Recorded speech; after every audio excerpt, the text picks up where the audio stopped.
भोजन पंडित जी दो ही स्थिति में की जाती है। भोजन दो ही स्थिति में की जाती है, या तो बहुत तेज भूख लगी हो, बहुत तेज कि भूख लगी हो कि अब सहन नहीं हो रहा है, तब भोजन किया जाता है। अथवा खिलाने वाले के प्रति प्रेम अगाध हो। दुर्योधन ने सभा में आकर के कहा कि आज कृष्ण हमारे घर भोजन करेंगे, 56 व्यंजन बनाया गया है और भगवान कृष्ण आकर के भोजन करेंगे। भगवान ने कहा नहीं, मुझे भूख नहीं है, मैं भोजन नहीं कर पाऊंगा, मेरा भोजन करने का इच्छा नहीं। और तुरंत भगवान ने वहीं पर पुकार करके कहते हैं कि आज तो भोजन विदुर काका के घर होना है, आज भोजन विदुर जी के यहाँ होना है। अब विदुर जी घबराए कि ये भगवान ने कह दिया है, ऐसी मौका सेवा दे दिए कि भोजन करने के लिए हमारे घर तो एक दाना नहीं है, क्या खिलाऊंगा। दौड़ करके भागे वहां से, और विदुरानी जी घर पर थी। विदुरानी घर पर थी। विदुरानी से आकर के कहा कि सुनती हो? बोले क्या? बोले आज तो कन्हैया भोजन करने आने वाले हैं। उन्होंने सभा के बीच में दुर्योधन के 56 व्यंजनों को त्याग करते हुए कहा कि आज हम विदुर जी के घर खाएंगे। तो देखो, तुम ध्यान रखना, वो कभी भी आ सकते हैं, लेकिन हम तुरंत जाते हैं बाजार मार्केट से भोजन लाते हैं कुछ कराने के लिए, फल फूल इत्यादि। तुरंत विदुर जी झोला उठा चले गए बाजार। तब तक भगवान कृष्ण पहुंचे विदुर जी के घर। विदुरानी स्नान कर रही थी। भगवान ने कहा कि गेट खोलिए, दरवाजा खोलिए, मैं कृष्ण हूं, भोजन करने आया हूं। कई बार भगवान ने पुकारा, लेकिन स्नान कर रही थी विदुरानी। विदुरानी जी ने कहा कि अब तो कन्हैया आ ही गए, तो क्या करूं अब। जैसे जिस अवस्था में थी उसी अवस्था में निकल गई। भगवान ने ज्यों देखा अपना पट पीतांबर उनके अंग पर रख दिया और गए। और भाव के कारण देखिए भगवान क्या करते हैं। विदुर जी अभी तक आए नहीं, विदुर जी अभी तक आए नहीं हैं।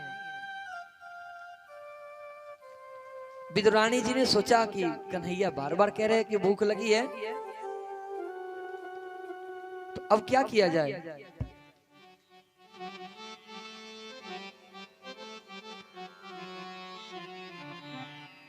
केला पड़ा था घर में, कुछ फल, कदली फल था, केला था।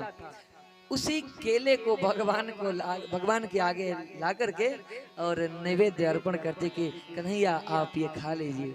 और भगवान इतने प्रेम के वशीभूत हो गए हैं, प्रेम के भूखे हैं कि उन्होंने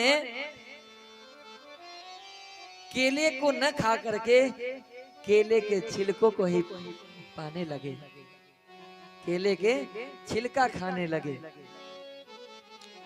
विदुरानी जी भी भगवान कन्हैया के मुखमंडल को निहारते गए।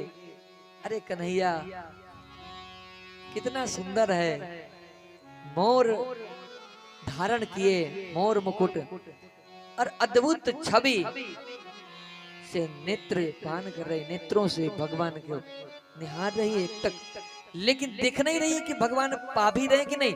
एकाएक जब भग खुला तो ये क्या, कन्हैया केले के फल को तो नीचे गिरा रहे और केले के छिलका खा रहे।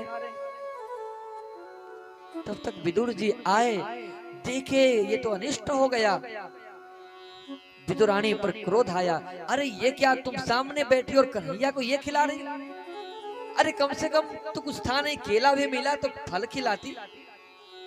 पता है तुम्हें, मैंने बताया था ना कि 56 व्यंजन त्याग करके आया है, कन्हैया आए हैं और तुम इन्हें छिलका खिला रही हो, भारी अपमान। कन्हैया बोल पड़े कि विदुर जी, विदुर जी आपको क्या लगता है कि हमको बहुत तेज की भूख लगी है और मुझे वस्तु चाहिए, या 56 व्यंजन छोड़ करके आया हूँ, क्योंकि यहाँ पर 57 व्यंजन पाना होगा। बिल्कुल नहीं। तो क्यों कन्हैया आप ऐसा क्यों किए, छिलके को क्यों खाया? बोल पड़े कन्हैया, प्रेम का भूखा हूं मैं, और प्रेम ही एक सार है, और प्रेम से मुझको भजो तो भव से बेड़ा पार है। प्रेम बिना सब साधक झूठा, भाव रहे तो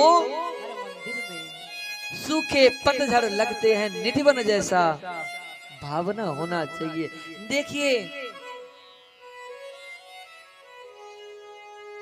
कल भी हमने निवेदन किया था कि भगवान को रसगुल्ला, मिठाई या कमल का पुष्प, गुलाब का फूल, खिला हुआ फूल उन्हें आप दे दीजिए, अर्पण कीजिए, तो शायद मेरे हिसाब से वो एक्सेप्टेबल नहीं है, उनको स्वीकार नहीं है अगर भाव नहीं है तो।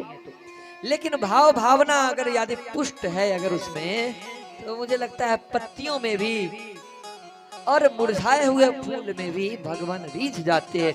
न जाने कौन से गुण पर दयानिधि रीझ जाते हैं। और यहाँ पर विदुर जी ने तो कमाल ही कर दिया, और भगवान कन्हैया ने भी। आइए दो शब्द, दो पंक्ति में एक सुंदर सा भजन है, तो सुनते हैं। कि सबसे ऊंची प्रेम सगाई, सबसे ऊंची प्रेम सगाई रे, सबसे ऊंची प्रेम सगाई, सबसे ऊंची प्रेम सगाई। दुर्योधन के मेवा त्यागे, दुर्योधन के मेवा त्यागे, जी दुर्योधन के मेवा त्यागे, दुर्योधन के मेवा त्यागे, और साग विदुर घर खाई। ऊंची प्रेम सगाई, सबसे ऊंची ऊंची है रे प्रेम सगाई।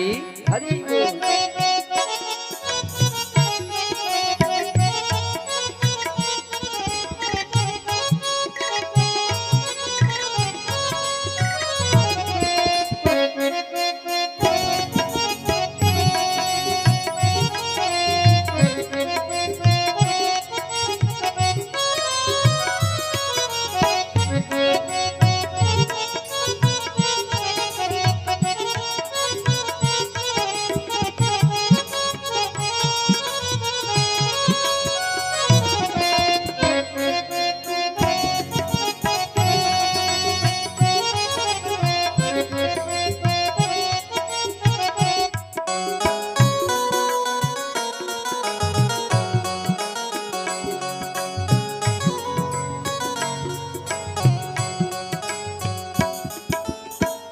झूठे फल सबरी के खाए, झूठे फल